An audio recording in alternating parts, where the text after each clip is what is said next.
Hello, Yamma Brown. Hello, how are you doing? I am great. It's great to have you on today. Oh, thanks for having me. I appreciate it. Well, we are excited about the new book, Cold Sweat, My Father, James Brown, and Me. Can you tell us a little bit about it? What can we expect? Oh, yes. You know what? It talks a lot about growing up with Dad, about how he was at home, how he was, of course, as a father and a husband, and what we did around the house, with watching him get his hair rolled and all those fun things. But, it talks about going out on the road with him, experiencing all that. But it also talks about some of the not-so-good parts with the domestic violence and growing up with that in my life and kind of how it spewed on into my own life. And so I'm very honest, very open in this book, and I just, want people to get a better understanding of Dad and who he was. Yeah, and you mentioned that some of the stories in the book are not always the best. Obviously your father, beloved by so many people, but was it difficult for you as a child to kind of understand that dynamic since, your childhood wasn't always idyllic? You know what? It was. I mean, as a child, when you're growing up that way, you don't know what this is all about. You don't know why or any of those things. So it really is thrust upon you. Dad tried to do as best he can by keeping us out of the public eye, but, you never can be 100% out of it. But it was difficult in the sense that, you're always in the shadows. You're kind of always on the back seat. But my dad was good in trying to instill in us a sense of purpose, a sense of being our own person. He always used to say, God bless child has got his own. So, he pushed me in to get my doctorate in pharmacy, and education was extremely important. So as best as he could, I think he was trying to be there as a great dad, and, but he just meant so much to the world. It was hard to kind of separate the two, Well, we know he was known as the hardest working man in showbiz. That was obviously not just a nickname. It was that guy was actually on the road most of his life. Yep. So when he was around, what was a normal day like? Did you guys just eat breakfast and go to the park, or what was that like? No going to the park. Breakfast, yes. Cornflakes was his favorite with bananas in them. So that was part of the breakfast routine, and getting his hair rolled. That was, as you can imagine, everybody know his perfectly coiffed hair, how important that was. So that was very much a part of the morning routine in any setting, not just at home, on the road, before the shows. So that's how that was. He loved animals. We had horses at home. We had a lot of dogs. So we would go feed the horses, go in the swimming pool. We tried to do normal family things as best that we could. But like you said, he was hardly home. He was always on the road. So when he came home, it was all about daddy time, all about daddy time.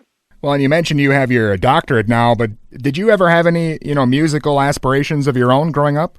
You know what? I did remake one of Dad's songs, I Got the Feeling.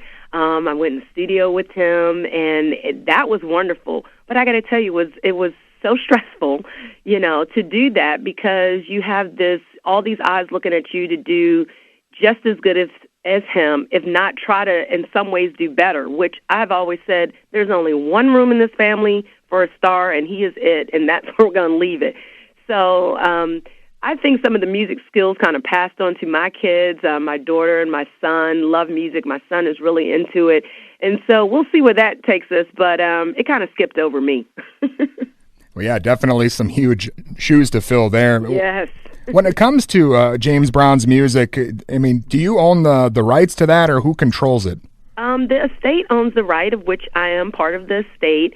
And so it's not owned by some outside entity. So when you see, the soundtrack and the music and commercials and different films and things like that, they all come through the estate to get that approved, which is great, because he was so smart in business-wise to make sure that it happened that way. So we're blessed to be able to still be a part of that. We're not probably as much a part of that as we'd like to, but nevertheless, we are happy to be involved in that whole process. So hopefully we'll continue to see, more posthumous releases come out, kind of like the Jimi Hendrix stuff and Michael Jackson maybe. Oh, yeah. We got some goodies. Excellent. That we're holding on to that I'm sure will release at some point. But, there's a documentary that's coming out on HBO October 27th, and that's going to be great because it's going to give even more insight to where the movie couldn't. I think people are going to, get a kick out of that. But eventually some more music, and, we're going to open up a museum. We're going to turn his home into a museum, and that'll be his final resting place for fans to come and see how the Godfather lived. That's awesome. Yep.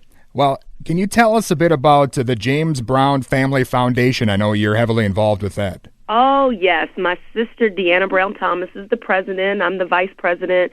What our whole mission is about, keeping music in the schools. Dad was such a huge proponent of instruments, and children learn how to play instruments. And so that's one of our biggest things, by making sure, if kids come off the street and they've never played an instrument, that's fine. We'll teach them. We bring in people to teach them music theory, just everything that they can learn about music. And it's just a way for us to give back, to Dad and to his legacy, because it was important to him, and so we're going to keep it going. And I know also Daughter of Soul Productions, you're running that as well. Yes, I am.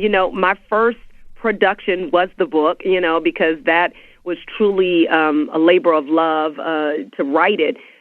Took, roughly 3 years to write, and I know people take even longer to write books, but, it's one of those things where you just have to be kind of careful about how you write the book and what you say, because people love Dad so much. But Daughter, the book is just one of the productions, and we'll be doing some more things in the future. My sister and I are probably going to be teaming up with some other young ladies and maybe talking about what it means to live the legacy. We're talking to Isaac Hayes' daughter and some other people, and just kind of letting people see a little bit behind the scenes of what it's like to grow up under one of these iconic people. Yeah, definitely sounds like the work ethic's still strong in the Brown family. It is. We are definitely hard at work. I feel like the hardest working girl right now with this book. So we're keeping in tune with the whole thing. Well, again, the new book, Cold Sweat, My Father, James Brown, and Me. Tell the listeners where we can find it. Yes, you can go to Amazon.com. You can go to Barnes & Noble's, your local bookstore. It's available on Kindle, so definitely go online and download it or order it, and I hope you enjoy it. Excellent. Again, it's been great having you on today. Is there any final thoughts you want to leave the listeners with? You know what? My final thought is that I would hope that people pick up the book, read more about James Brown, learn more about him, but also learn a little bit about domestic violence and how important it is to make sure you, as a survivor, you realize that you're not alone and that you always have somebody to talk to, and hopefully my story will inspire someone. Excellent. Yeah, definitely. James Brown seems like a very complex person, and definitely looking forward to the new book. All right. Thank you so much. I appreciate it. All right. Have a good day. Okay, you too. Bye-bye. Bye-bye.